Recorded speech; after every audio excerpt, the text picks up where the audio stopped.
হামলা পাল্টা হামলায় নতুন মোড় নিচ্ছে ইউক্রেন যুদ্ধ।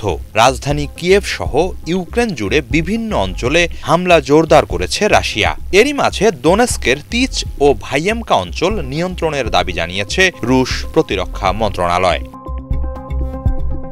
রবিবার এক বিবৃতিতে মন্ত্রণালয় জানায়, শেষ ২৪ ঘণ্টায় খার্কিভ, আভদিভকা, দোনেস্ক, জাপোরিঝিয়া ও খেরসানে ইউক্রেনীয় সেনাদের সঙ্গে রুশ বাহিনীর তীব্র লড়াই হয়েছে। অনেক এলাকায় পিছু হটতে বাধ্য হয়েছে শত্রুপক্ষ। সব মিলিয়ে রুশ বাহিনী ইউক্রেনের আরও গভীরে এগিয়ে যাচ্ছে বলে দাবি করা হয়েছে। রবিবার সামাজিক মাধ্যমে এক পোস্টে ইউক্রেনের প্রেসিডেন্ট ভলোদিমির জেলেন্সকি জানান, দ্বিতীয় বৃহত্তম শহর খার্কিভে রুশ ক্ষেপণাস্ত্র হামলায় বেশ কিছু স্থাপনা বড় আকারে ক্ষতিগ্রস্ত হয়েছে। এসব হামলায় অন্তত ৪১ জন আহত হন।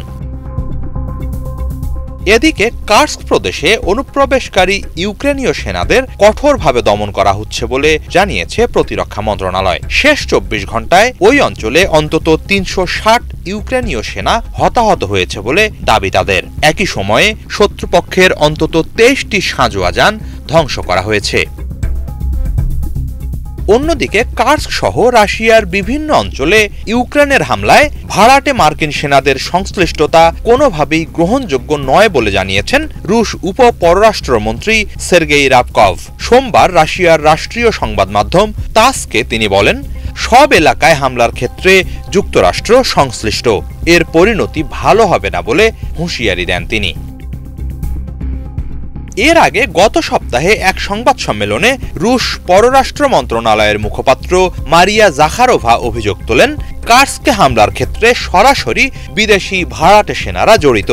গোয়েন্দা সূত্রের বরাত দিয়ে তিনি জানান, মার্কিন ভাড়াটে সেনারা সামাজিক মাধ্যমে এমন ছবিও পোস্ট করছে যাতে দেখা যায় কার্স্কে শিশুদের একটি খেলার মাঠের পাশে মর্টার স্থাপন করা হচ্ছে।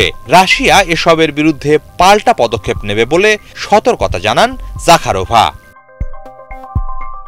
হিজল জোবায়ের, বাংলা ভিশন।